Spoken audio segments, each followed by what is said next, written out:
Straight to long off. Straight to long. Oh, yes, he has. He has. In the end. That is a Republic Bank classic catch. Absolutely brilliant down at long off. Darren Bravo.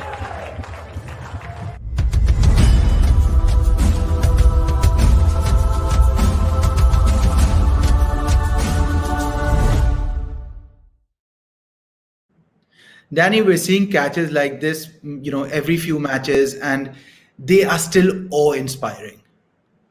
Well, again, this is what the modern player does. And Carter's, as you rightly say, I think they just become a dime a dozen, don't they? It becomes a regular thing. But once again, you have your best fielders in those hot spots, i.e. long off, long on, or that straighter hit down the ground.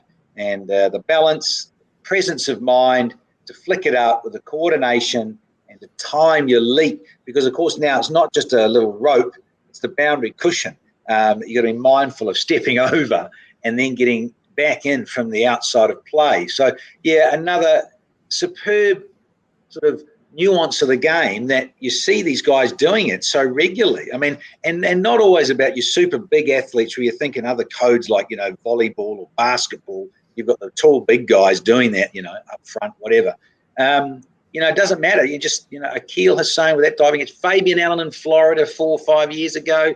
There's Darren Bravo. He's not the biggest guy going around, but because they're athletes and they practice it at length, Carters, you're going to see more and more of them just become regular, standout, easy catches.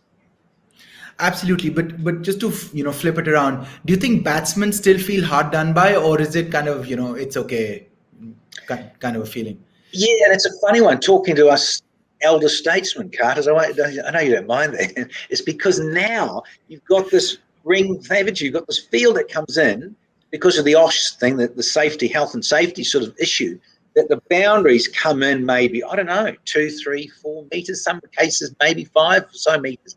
You've got that because of the advertising, the modern game with the electronic boards and what have you. We didn't have that playing in the 20th century and a bit, back in the 90s and 80s because you just were on the line. You were back on the fence. I think about in Australia, you used to have to go into the guttering there at the MCG or, Adelaide Oval. You'd be right up against the whacker in Australia, anywhere. You'd have that right next to, and you think about it, dangerous really. And the advertising hoarding, I remember back even in New Zealand, they'd be leaning up against the railing and the rope would just be up against it. So you could actually physically hide and smash the advertising.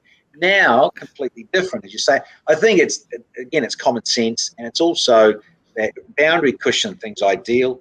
Whoever came out with that should have got the rights in their Carters. You and I should have come up with that years ago. I mean, whoever owned the ownership of that, smart, because it's all about the advertising around and like a Toblerone chocolate thing, isn't it? So you got that, and then the players can stand all over it. But then you get the great thing is you also get seen, naughty, it's 4.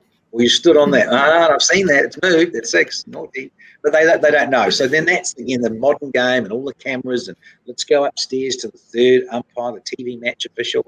None of that, 25 years ago. You just didn't. So I think batters, whilst they can feel a bit hard done by, really, it's just the way of the new landscape of the ground and the size of it and everything changing.